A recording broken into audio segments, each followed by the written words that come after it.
परम पूज्य गुरु घासीदास बाबा के नाम पर बिलासपुर में स्थापित केंद्रीय विश्वविद्यालय सिर्फ एक शैक्षणिक संस्था नहीं है। विचार, संवाद, बौद्धिक स्वतंत्रता, समानता और मानवता की जीवंत परंपरा का प्रतीक है। यह विश्वविद्यालय प्रश्न पूछने, असहमति रखने और नए विचार गढ़ने की संस्कृति के लिए जाना जाता रहा है। लेकिन भाजपा सरकार बनते ही इस विश्वविद्यालय को संघ की शाखा में तब्दील किया जा रहा है।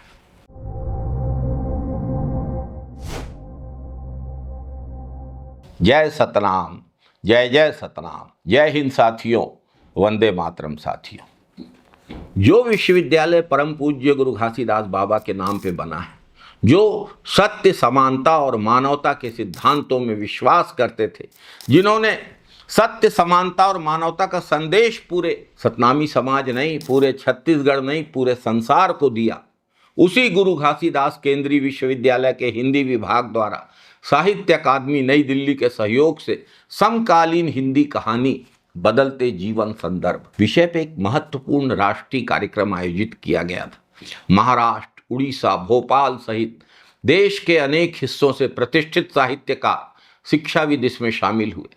कार्यक्रम की गंभीरता और विषय की गरिमा के विपरीत जाकर कुलपति आलोक चक्रवाल विषय छोड़कर मंच से अपने निजी जीवन, संघर्ष और व्यक्तिगत उपलब्धियों का बखान करने लगे, जो कतई प्रासंगिक नहीं था। जाने माने साहित्यकार मनोज रूपड़ा की ओर इशारा करते हुए उन्होंने व्यंग्यात्मक लहजे में पूछा कि भाई साहब, आप बोर तो नहीं हो रहे हैं? साहित्यकार मनोज रूपड़ा ने शालीनता और सम्मान के साथ कुलपति से कार्यक्रम के विषय पर बोलने का आग्रह किया। भाई साहब, आप बोर तो नहीं हो रहे हैं? जी जी जी जी जी जी जी बहुत जी बहुत जी बहुत अच्छा। क्या शुभ नाम है आपका? मनोज रूपड़ा। अच्छा, बहुत बड़े आप कहानीकार और विद्वान लग रहे हैं। चलिए, ठीक है, मुद्दे पे मैं आता हूँ। बिना मुद्दे के मैं कोई बात करता ही नहीं हूँ, मगर वाइस चांसलर से कैसे बात किया जाए शायद इसका विवेक आपको नहीं है, तो सीख लीजिएगा। कभी आपको बुलाया किसने था? दोबारा इनको क्या बुलाइएगा मत इनको, है ना? एक बार आपको पब्लिकली कह रहा हूँ, इनको तमीज दीजिए किससे कैसे बात की जानी चाहिए। ये मैं बता रहा हूँ, और इनको अभी कहिए कि निकल जाए यहाँ से। आपका यहाँ पे स्वागत नहीं, आप जा सकते, निकलिए यहाँ से। यहीं से कुलपति महोदय का अहंकार आहत हो गया। कुलपति ने कुलपति पद की गरिमा को छोड़कर, सारी शालीनता भुलाकर मंच से ही उन्हें कार्यक्रम छोड़ने और वाइस चांसलर से बात करने का तरीका सीखने का आदेश दिया। जब एक अन्य अतिथि ने स्थिति संभालने की कोशिश की, संयम बरतने की अपील की, तो उनको भी बाहर जाने के लिए कह दिया।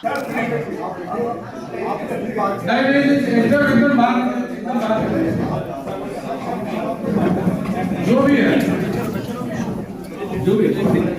महोदय, आपको अच्छा लग रहा है तो आप भी नहीं, आपको अच्छा नहीं लग रहा तो आप भी जाए। इस घटनाक्रम से कई प्रोफेसर, साहित्यकार और अतिथि असहज होकर कार्यक्रम बीच में छोड़कर चले गए। कार्यक्रम की गरिमा बुरी तरह से प्रभावित हुई। साथियों, संघी मानसिकता सवालों से डरती है। संघियों को हाँ में हाँ मिलाने वाले लोग चाहिए। विश्वविद्यालय में अच्छे शिक्षक नहीं चाहिए, अच्छे आज्ञाकारी लोग चाहिए, जो सिर झुका के रहें, जो ताली बजाएं, जो जी हुजूर कहें।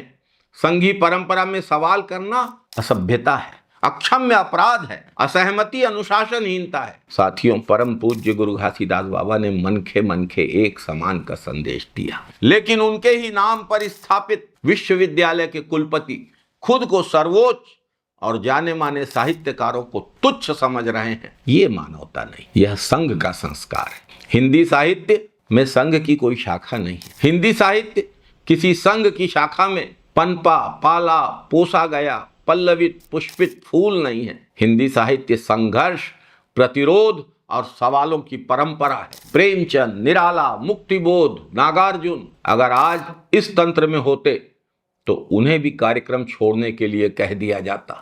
संघ परिवार ने तो कई विचारकों को दुनिया छोड़ने के लिए भी कहा है। इसके सबूत मौजूद हैं। आज दुष्यंत कुमार और हरिशंकर परसाई जैसे साहित्यकार हमारे बीच नहीं हैं, क्योंकि संघ ही राज में विचार विमर्श, आलोचना और असहमति को व्यवस्थित रूप से खत्म किया जा रहा है।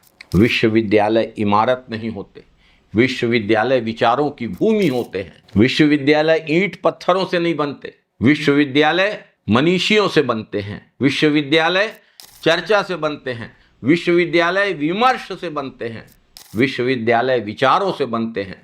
विश्वविद्यालय में संवाद से नए विचार जन्म लेते हैं, असहमति से समाज आगे बढ़ता है। साहित्यकार, शिक्षाविद, इतिहासकारों से भाजपाई और संघियों की हमेशा से दुश्मनी रही है, क्योंकि भाजपा और संघ आलोचना से और संवाद से घबराते हैं। कुलपति आलोक चक्रवाल के इस व्यवहार से पूरा साहित्य जगत आहत है, विरोध जता रहा है। लड़ाई किसी कार्यक्रम की नहीं है, लड़ाई हमारे विश्वविद्यालयों को बचाने की है, हमारी शिक्षा व्यवस्था को बचाने की है, संवाद विचारों के आदान प्रदान की वर्षों पुरानी संस्कृति को बचाने की है। भारत में तो शास्त्रार्थ की परंपरा रही है। ऐसे समय विश्वविद्यालय को अहंकार का अड्डा बनने से रोकना होगा। खासकर परम पूज्य गुरु घासीदास बाबा के नाम पर स्थापित विश्वविद्यालय को परम पूज्य गुरु घासीदास बाबा ने मानवता का, सत्य का, समानता का संदेश दिया है, और इस विश्वविद्यालय को अहंकार का, छुआछूत का, अस्पृश्यता का अड्डा बनाया जा रहा है। ये स्वीकार नहीं होगा। जय सतनाम, जय जय सतनाम, जय हिंद साथियों, वंदे मातरम साथियों।